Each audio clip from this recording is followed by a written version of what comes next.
السلام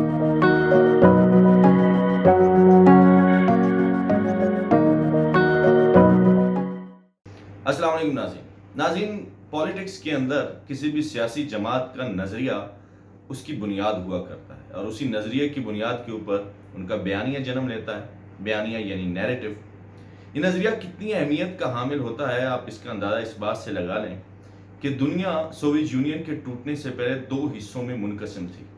ایک بلاک جو تھا وہ کمیونزم کا بلاک کہلاتا تھا جس میں سوویت یونین اور ان کے ماننے والے اور اس آئیڈیالوجی کو فالو کرنے والے. دوسرے کیپٹلسٹ بلاک جو امریکہ ویسٹ موسٹلی ویسٹ اور پھر پاکستان بھی اس کا کافی عرصہ تک حصہ رہا ہے اور اب بھی ویسٹرن جو کیپٹلزم ہے اسی کو ہی ہم فالو کر رہے ہیں.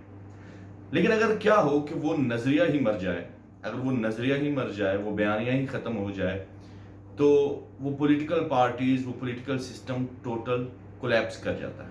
یہی ہوا سوویت یونین کے ساتھ کہ ان کا جو نظریہ تھا کمیونزم کا وہ فلاپ ہو گیا اور اس کا اینڈ اس طرح سے ہوا کہ سوویت یونین ٹکڑوں میں تقسیم ہو گیا.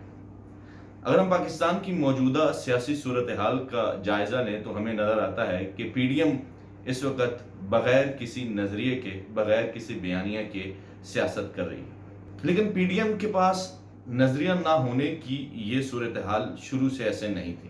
پی ڈی ایم جب بنی تھی عمران خان صاحب کے خلاف تو یہ جو روایتی سیاستدان ہیں انہوں نے اتحاد کر لیا. جو ایک غیر روایتی سیاستدان ان کے اندر آ گھسا ہے عمران خان, اس کو کس طرح سے نکالا جائے. تو انہوں نے مختلف بیانیے جو ہیں وہ بار بار عوام کو دیے اور عوام کے اندر کافی پذیرائی حاصل کی ہے. سب سے پہلا بیانیہ جو تھا وہ تھا اینٹی اسٹیبلشمنٹ کا. انہوں نے آتے ہی یہ کہنا شروع کر دیا کہ عمران خان اسٹیبلشمنٹ کا لاڈلا ہے, عمران خان سلیکٹڈ ہے, الیکٹڈ نہیں ہے. اور یہ شور بار بار وہ پارلیمنٹ کے اندر بھی, پارلیمنٹ کے باہر بھی مچاتے رہے اور جس کو عوام نے کافی حد تک بائی بھی کیا. دوسرا بیانیہ جو انہوں نے دیا وہ تھا کہ عمران خان ایک نااہل حکمران ہے اور پی ٹی آئی ایک نااہل جماعت ہے. ظاہر ہے کرونا کے دن تھے, پاکستان کی معیشت جو پہلے بھی کرونا کے بغیر ہی زب و حالی کا شکار تھی, کرونا کی وجہ سے اور زیادہ معیشت گرنا شروع ہو گئی اور جو نااہلی کا بیانیہ تھا وہ بھی عوام کے اندر کافی مقبول ہوا. پی ڈی ایم نے جو تیسرا بیانیہ دیا وہ یہ تھا کہ عمران خان صاحب کی اپنی کوئی حیثیت نہیں ہے. عمران خان صاحب کے پاس جتنی بھی طاقت ہے, ایک تو وہ اسٹیبلشمنٹ کی سپورٹ سے لیتے ہیں اور دوسرے ان کے پاس کچھ ایسے اے ٹی ایمز ہیں جو ان کو فنڈنگ کرتے ہیں, جن میں جہانگیر ترین, علیم خان سر فہرست ہیں. تو اور یہ جہانگیر ترین جو ہے وہ شوگر مافیا کے سربراہ ہیں, جو علیم خان ہیں وہ لینڈ مافیا کے سربراہ ہیں اور عوام نے اس کو بھی کافی حد تک بائی کیا. اور مریم نواز صاحبہ جہاں پر جاتی وہ ان بیانیوں کو بار بار ریپیٹ کرتی اور اس کے اندر وقتاً فوقتاً عمران خان صاحب کی ذات کو بھی وہ انوالو کرتے, ویڈیوز کا ذکر کرتی. عائشہ گل علیہ سے پھر ریحام خان کا سفر آیا, پھر اس کے بعد اب فرح گوگی بھی آ گئی ہیں. اور یہ سارے بیانیے ایسے تھے جو عوام کے اندر کافی مقبول ہو بھی رہے تھے اور جو پی ڈی ایم ہے اس کو ایک طرح سے شہرت بھی مل رہی تھی. لیکن اس سب میں اچانک سے بدلاؤ اس وقت آیا جب پی ڈی ایم نے یہ فیصلہ کیا کہ عمران خان صاحب کی حکومت کو گرا دیا جائے. ابھی عمران خان صاحب کی حکومت کو گرانے کے لیے ان کو آفر کس نے کی؟ اسٹیبلشمنٹ نے. تو ان کا پہلا بیانیہ تھا کہ عمران خان اسٹیبلشمنٹ کا لاڈلا ہے اور اسٹیبلشمنٹ کا سلیکٹڈ ہے, وہ وہیں پہ دم توڑ گیا کیونکہ اب یہ اسٹیبلشمنٹ کے لاڈلے تھے اور یہی اسٹیبلشمنٹ کے سلیکٹڈ بھی تھے. تو وہ حرام پارلیمنٹ جو کہ مولانا فضل الرحمان صاحب فرماتے تھے کہ یہ حرام پارلیمنٹ ہے, وہ اچانک سے سب کے اوپر حلال ہو گئی. اور وہ اسٹیبلشمنٹ جس کا کردار انتہائی منفی تھا سیاست میں اور جس کے لیے مریم نواز صاحبہ اور جناب محترم میاں نواز شریف صاحب نے ووٹ کو عزت دو جیسا بیانیہ دیا اور عوام نے اس کو کافی پسند بھی کیا. لیکن اچانک سے جیسے ہی اسٹیبلشمنٹ نے ان کو ہری جھنڈی دکھائی, یہ فوراً اسٹیبلشمنٹ کی گود میں آ کے بیٹھ گیا. تو سب سے پہلے ان کے بیانیے کی موت ہوتی ہے وہاں پر. دوسرے جو انہوں نے بیانیہ دیا تھا وہ تھا جہانگیر ترین اور علیم خان کا. لیکن پنجاب کے اندر حکومت بنانے کے لیے انہوں نے جہانگیر ترین اور علیم خان کو فوراً اپنے گلے لگا دیا. تو وہ سارے جو شوگر مافیاز اور لینڈ مافیا کے الزام تھے اچانک سے وہ تبدیل ہو کر معزز سیاستدان کے اندر بدل گئے. اور حمزہ شہباز جب حلف اٹھاتے ہیں تو اس کے بعد سب سے پہلا کام جو کرتے ہیں وہ جہانگیر خان کی رہائش گاہ پہ جا کر ان سے ملاقات کرتے ہیں. تو عوام وہ جو نون لیگ کے اور پی ڈی ایم کے سپورٹر جو بار بار پی ٹی آئی کے سپورٹران کو بتاتے تھے کہ یہ جہانگیر ترین ہے، یہ شوگر مافیا کا سربراہ ہے، یہ علیم خان جو ہے وہ لینڈ مافیا کا سربراہ ہے، اچانک سے وہ جب دیکھتے ہیں کہ وہ شوگر مافیا کا سربراہ اچانک سے معزز سیاستدان بن گیا ہے تو ظاہر ہے وہ بیانیہ بھی ان کا وہیں پر دم توڑ گیا۔ تیسرا بیانیہ جو دیا تھا انہوں نے وہ تھا نااہلی کا۔ اب عمران خان صاحب نے جب حکومت سنبھالی تو ہماری معیشت ظاہر ہے گر رہی تھی۔ جب اسحاق ڈار صاحب 1 سال پہلے نکالے گئے یعنی کہ 2017 میں جب مفتاح اسماعیل صاحب وزیر خزانہ بنے تو انہوں نے فوراً روپے کو ڈی ویلیو کیا، کیونکہ جو اسحاق ڈار صاحب کی جو پالیسی تھی وہ ایک طرح سے مصنوعی پالیسی تھی اور جو دنیا میں رائے طریقہ کار ہے اکانومی کو بہتر بنانے کا اس کے خلاف تھی اور وہ ورثے میں ملی پی ٹی آئی کو، تو ظاہر ہے ان کو وہ اکانومی کو ایک طرح سے ریورس کرنا تھا۔ شروع کے سالوں میں ان کو بہت زیادہ کرٹیسزم کا سامنا کرنا پڑا، بہت سارے مافیاز، وہ چاہے پیٹرول مافیا ہو، وہ چاہے لینڈ مافیا ہو، جتنے بھی مافیاز تھے بار بار ان کے رستے میں رکاوٹ بنتے رہے۔ اسی اسنا میں کرونا کا جو پینڈیمک ہے وہ بھی آ گیا اور جس نے پوری دنیا کو جیم کر کے رکھ دیا۔ سم ہاؤ عمران خان صاحب پوری دنیا کے لیے ایک مثال ثابت ہوئے اور کرونا میں وہ سرخرو ہو کے نکلے۔ جو پچھلے سال اور اس سے پچھلے سال کے جو اکانومی کے انڈیکیٹر تھے ان میں بھی عمران خان صاحب سرخرو ہوتے نظر آئے، لیکن پی ڈی ایم نے غلطی کیا کی؟ پی ڈی ایم نے عمران خان صاحب کی حکومت گرا دی۔ وہ تمام بیانیہ جو عوام کے اندر ان کا مقبول ہوتا رہا، اچانک سے انہوں نے 180 ڈگری میں اسی بیانیے کو جس کو وہ خلاف باتیں کر رہے تھے خود اس پہ عمل کرنا شروع کر دیا۔ خود وہ اسٹیبلشمنٹ کے سلیکٹڈ اور لاڈلے بن گئے، جہانگیر ترین اور علیم خان ان کے فیورٹ سیاستدان بن گئے اور نااہلی کا جو ذکر وہ بار بار کرتے تھے، اگر عمران خان صاحب 1 درجے کے نااہل تھے تو یہ 10 درجے کے نااہل نکلے۔ نہ تو ان سے پرائسز سنبھالی جا سکی، نہ ان سے مہنگائی کنٹرول ہو سکی، نہ ان سے ڈالر سنبھالا جا سکا اور نہ ہی اکانومی کی حالت میں کوئی بہتری ہے۔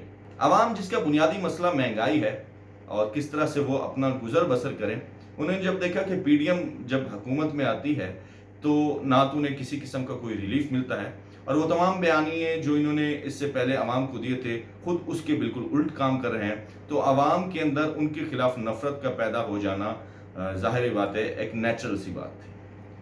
اب پچھلے بائی الیکشنز میں ان کی ہار نے ایک بات تو ثابت کر دی ہے کہ اگلے جنرل الیکشن اگر ابھی ہوتے ہیں تو پی ڈی ایم کو ایک عبرتناک شکست ہوگی۔